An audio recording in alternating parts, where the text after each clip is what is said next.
بسم اللہ الرحمن الرحیم۔ عام دنوں میں جب ہم کسی جانور کا گوشت استعمال کرتے ہیں تو ہمیں معلوم ہوتا ہے کہ جانور کی کیا چیزیں کھانا ہمارے لیے جائز ہے اور کن چیزوں کا کھانا ممنوع و حرام ہے۔ لیکن جب قربانی کی جاتی ہے تو بقرعید میں قربانی میں پورا جانور ہمارے سامنے ہوتا ہے، لہذا یہ اندازہ نہیں ہو پاتا ہے بسا اوقات کہ جانور کی کون سی چیزیں کھانا صحیح نہیں ہے۔ وہ کئی چیزیں ہیں کہ جن کا کھانا صحیح نہیں ہے اور ان میں سے زیادہ تر چیزیں ایسی ہیں کہ جو ہم نہیں کھاتے ہیں، مگر کچھ چیزیں ایسی ہیں کہ جن کی جانب توجہ دلانا ضروری ہے۔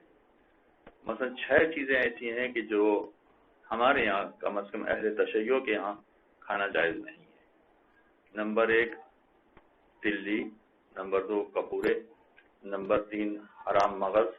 حرام مغز سے میری مراد ہے کہ ریڑھ کی ہڈی کے اندر باقاعدہ ایک گودا ہوتا ہے، رگ ہوتی ہے، اس کا کھانا بھی حرام، اس کا کھانا جائز نہیں ہے، وہ حرام مغز کہلاتا ہے۔ اور اسی طرح سے ریڑھ کی ہڈی کی دونوں طرف رگیں ہوتی ہیں، دائیں جانب بھی اور بائیں جانب بھی، ان دونوں رگوں کا کھانا بھی جائز نہیں ہے۔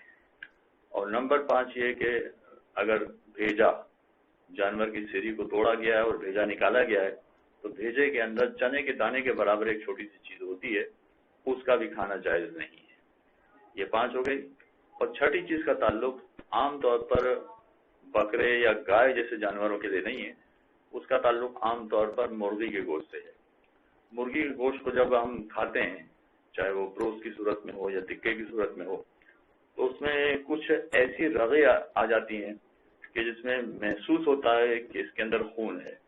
تو چونکہ خون بھی کھانا حرام ہے اور رگوں کے اندر ہمیں خون نظر آ رہا ہوتا ہے، تو وہ رگیں بھی نہیں کھا سکتے ہیں جن کے بارے میں معلوم ہے کہ ان میں خون ہوتا ہے۔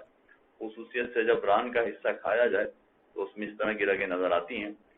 چونکہ اس میں خون موجود ہوتا ہے، اگرچہ وہ پک گیا ہے لیکن اس کے باوجود اس کا کھانا جائز نہیں۔ تو یہ 6 چیزیں ایسی ہیں کہ جن کا کھانا جائز نہیں ہے۔ اس کے علاوہ بھی کچھ چیزیں ایسی ہیں کہ جن کا کھانا جائز نہیں ہے، جو ہمارے یہاں ویسے بھی نہیں کھائی جاتی ہیں، لیکن برادران اہل سنت کے یہاں کچھ چیزیں کھائی جاتی ہیں۔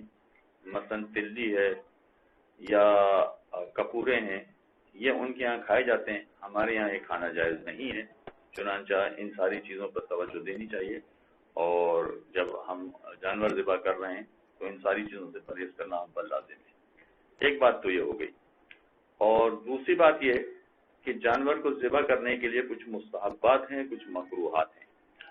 عام دنوں میں ہو سکتا ہے کہ قصائی حضرات اس کا خیال نہ رکھتے ہوں، مگر چونکہ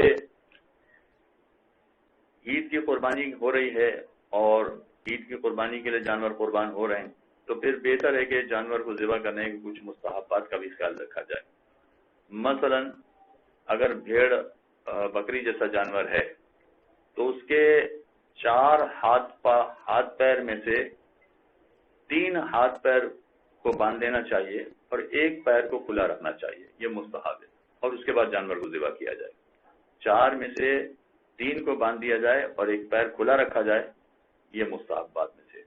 جانور کو ذبح کرنے سے پہلے پانی پلایا جائے، یہ اکثر لوگ جانتے ہیں، اور اس کے بعد جانور کو اس طرح سے ذبح کیا جائے کہ اسے کم سے کم تکلیف ہو۔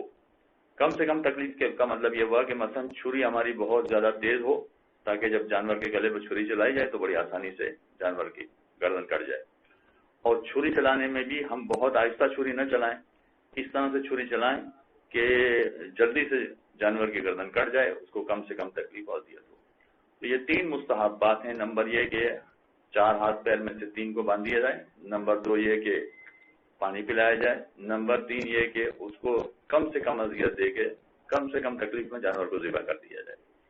اور مکروہات میں یہ ہے کہ جانور کو کسی دوسرے اپنی ہی صنف والے جانور کے سامنے ذبح کرنا مکروہ ہے۔ یعنی فرض کریں کہ بکرا ذبح کر رہے ہیں تو اس طرح سے بکرا ذبح کیا جائے کہ دوسرا بکرا اسے دیکھ رہا ہو، یہ مکروہ ہے۔ لیکن اگر گائے دیکھ رہی ہے یا دوسرے جانور دیکھ رہے ہیں تو کوئی حرج نہیں ہے۔ اور دوسرا مکروہ یہ ہے کہ خود جانور پالا ہو اور جس جانور کو خود پالا ہو اسے خود ذبح کریں، یہ بھی مکروہ ہے۔ لیکن اگر فرض کیجئے کہ جانور خود پالا ہے لیکن ذبح کرنے والا قصائی ہے یا کوئی اور شخص ہے تو کوئی حرج نہیں۔ جس جانور کو خود پالا ہے اسے خود اپنے ہاتھوں سے ذبح کرنا یہ مکروہ ہے۔ وصلی اللہ علی محمد وآلہ اللهم صل على محمد وآل محمد.